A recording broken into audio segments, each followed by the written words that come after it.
We've explored the communication system of the nervous system, and now we'll take a look at that same communication or similar communication in the endocrine system.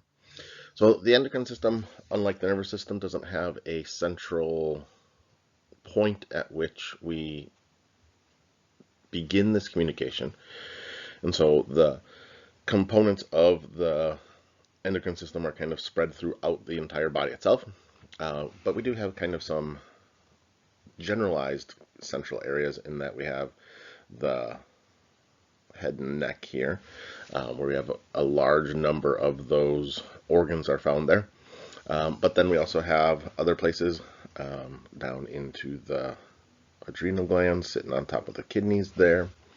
We have some other structures that are going to produce many, many kinds of hormones. Oftentimes those are going to be local hormones. Some of them do travel quite far as well, though. We just got done talking about the urinary system and hormones that are produced there as well.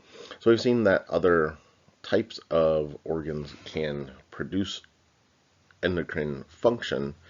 They just don't do it in a large scale like the true endocrine organs themselves. So what's the difference between nervous system and endocrine system? So in terms of their function, the nervous system and endocrine systems work quite similar to one another in that they're regulating essentially the entire body. And so these are doing these in slightly different ways, and in slightly different manners. The nervous system is very fast. It's going to very quickly make changes, but those changes are going to generally be kind of short-lived. And so these structures or these changes that occur are going to not last for very long. When they do need to have something happen, it goes in a sense directly to the thing that we need to change. And so it's hardwired, so to speak. And so we're going from point A to point B directly, versus the endocrine system is going to be relatively meandering in a sense. And so the endocrine system is working in a slower but more long-term process. And in order to do that, it's going to send its signals essentially over a long distance, but it's going to travel basically everywhere. And so the signal itself is going to wander around throughout the entire body, and it's going to do so through the bloodstream. And so it's going to be moving through the blood vessels, and there's no direct path to get where it needs to go. And so if it needs to get from the head down to the abdomen, it's also going to get to the hands and the feet and so on. So it's going to travel everywhere within the processes themselves. And so we get kind of two different ideas as far as what we're controlling. So the nervous system is kind of the moment-to-moment changes. It's dealing with the things that need to happen at this very second, versus the endocrine is kind of thinking of what's going to happen next week, what's going to happen next month, and so on. Granted, certainly some things from the endocrine system do happen on a much faster process, but overall things are relatively slow when it comes to the endocrine system. So that transmission of the signal occurs in terms of the nervous system very quickly. We've got essentially a hardwired connection from the neuron all the way up to the target tissue. And then once it gets there, it's going to release a chemical or neurotransmitter. And that neurotransmitter is then going to cross the little synapse there, and definitely much smaller than what's being depicted here, but the process itself is still the same. Neurotransmitter comes across, binds to a receptor, and then we get a change in the target cell. Essentially, the same thing happens in the endocrine system, except that we utilize a system where the endocrine cell sends out its signal, and then it travels wherever it travels. It goes everywhere through the cardiovascular system, and sometimes those signals come to cells that don't have a receptor for it. Sometimes that signal comes to the cells that are the actual target organ, and it's going to bind the receptor there. And so it's going to add on to the receptor there and make that change in that target cell at that time. No real point-to-point process here for that signal to get from where we wanted it to go, from the origin all the way to the target. But as long as it has a receptor there, it can bind that endocrine hormone. So the majority of our hormones are going to travel those long distances from the endocrine cell all the way over to the target cell, and they're going to be quite far away. So they're going to need that vascular system in order to get there. Other hormones, though, do work relatively locally. And so their secreting hormone is going to come out, and it's going to, on oftentimes a neighboring cell, bind. When we have that, we have what we call a paracrine. And so we have a paracrine hormone that goes out and binds to local cells, local tissues that are in the area. Sometimes that hormone itself is going to come and bind to itself. And so it binds onto its own cell, and that's when we have an autocrine. And so we have the ability to bind that substance right to the other cell, and so we have an autocrine process. And so these are typically local things. This is things like inflammation. This is parts of things in the digestive tract, where we have basically local signals, local changes occurring just in a small little area. And so we don't need the bloodstream in order to deliver that hormone to the target tissues. So the idea of the endocrine system is to maintain homeostasis. And so allow us to get to the point where we're going to maintain the body's homeostasis over kind of the long haul, versus the nervous system is moment to moment. We just stood up and our blood pressure is dropping. We can't wait for the endocrine system to bring our blood pressure back up. We need to have that happen right now, and that's where the nervous system comes into play. Versus we've got more and more fluid building up in the body, and so we need to make some changes in terms of water control and water balance that's happening within the body itself. And so this is the generalized processes. This is body metabolism. Is it the metabolism fast? Is it slow? As I just mentioned, regulating water and electrolytes. Those kind of processes. Has our blood pressure been rising? Has it been lowering? What do we need to do over the long haul for those types of issues there? From there, everything from the processes of nutrients in terms of the digestive tract, in terms of the circulating nutrients themselves. Do we put them away? Do we store them? Where do we add them to? Do we need them in this tissue over here? Do we need them in that tissue over there? And then we have stress. And so regulating stress, the ability to withstand stress, to deal with stress on the body, whether it's an internal stress, an external stress, or a perceived stress.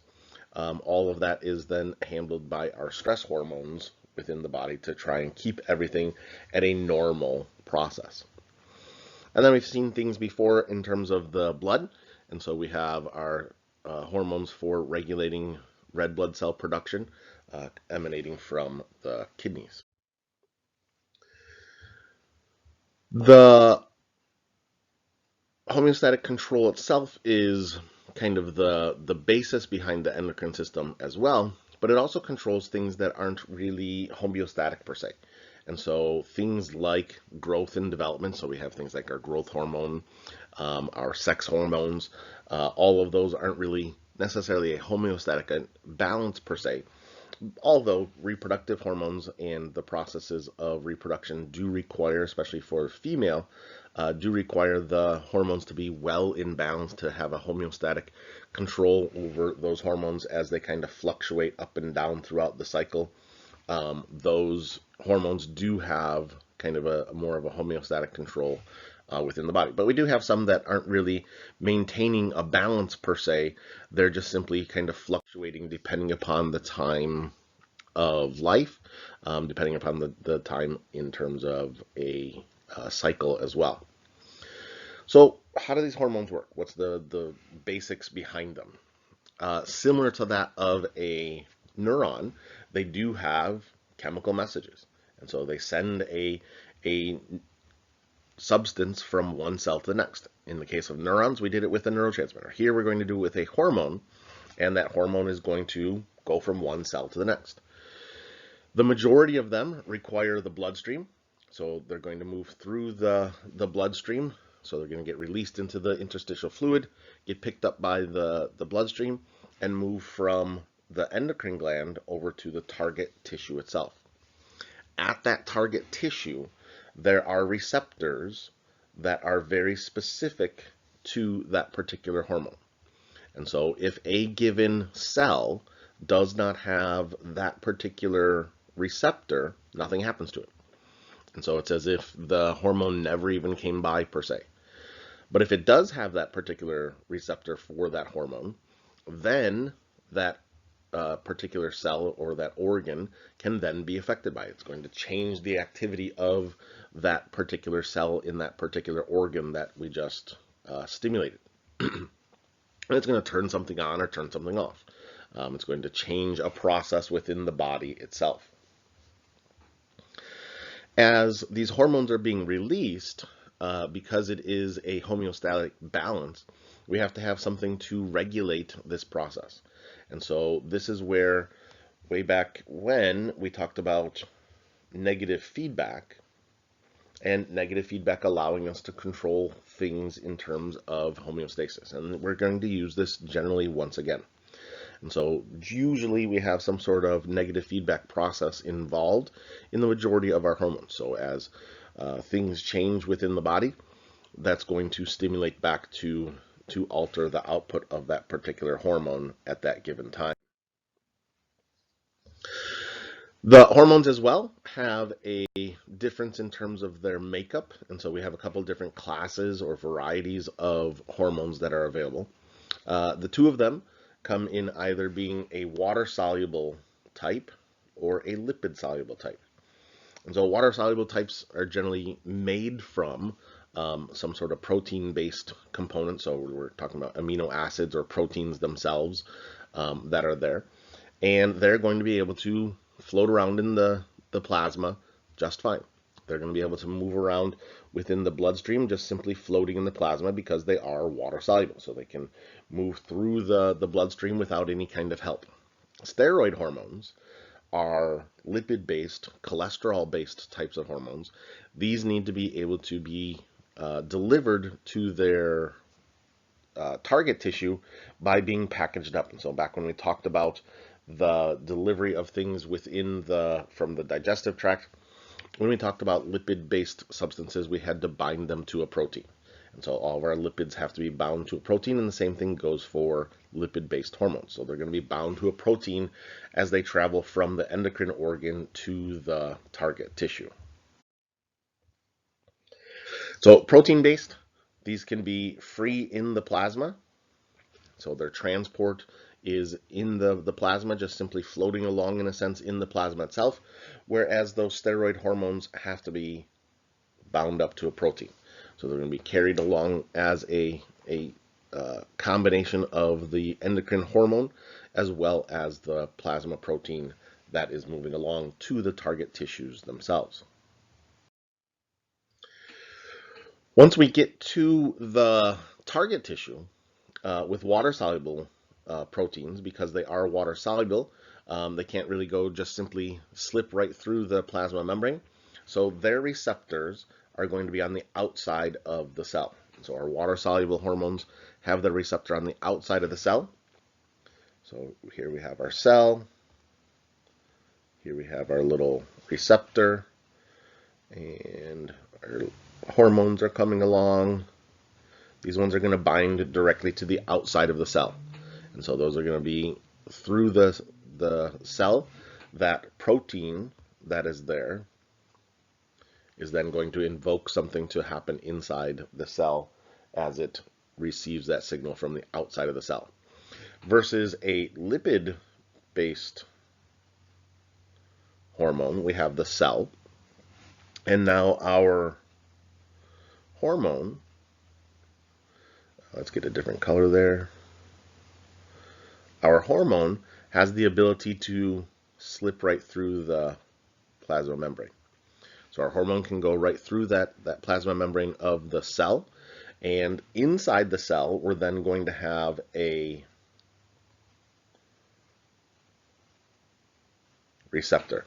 And so that receptor is going to then bind our little hormone inside there, and that's inside the cell itself.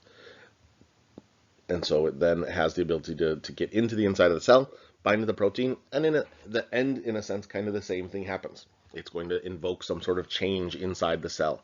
It's going to modify some sort of process that's happening inside the cell itself. That regulation of when we need to release cells, the hormones from the cells themselves, is controlled essentially by three different processes. And so we can have another hormone tell us when to release. And so as an example here, we have the anterior pituitary. The pituitary gland releases a hormone called TSH, or thyroid stimulating hormone. That then goes down to the thyroid gland, and that stimulates the release of thyroid hormone. And so the process here requires a type of a hormone to release to another hormone. So we have what we call tropic hormones, and this would be a hormone-based stimulation. So we have a hormonal stimulation. We can also have what we call a humoral stimulation. And humoral stimulation requires us to monitor something in the body. And so this is going to be some sort of oftentimes nutrient level. So here we have glucose that's floating around inside the blood. This could be other things like sodium levels in the blood, potassium levels in the blood. That's there. This could also be in terms of the body. We could be monitoring things like calcium inside the blood. Whatever it is that nutrient that we're monitoring, it is some sort of nutrient itself. And so the levels as they go either up or down are going to regulate the release of the hormones that are in question. And then lastly, we have nervous stimulation. So we can have direct stimulation from the nervous system, stimulating our endocrine organ to release the hormone. And so here we have the sympathetic nervous system stimulating the adrenal gland itself. And so in the center of the adrenal gland, we have the medullary area there, and we're going to have the release of epinephrine and norepinephrine. So our fight or flight hormones going with our fight or flight system of the nervous system, our sympathetic nervous system itself. And so we have that control there depending upon how exactly we need to get that release of the hormone itself. So we have a couple different ways that can occur. Next up, we'll talk about the individual hormones that you'll need to know as well.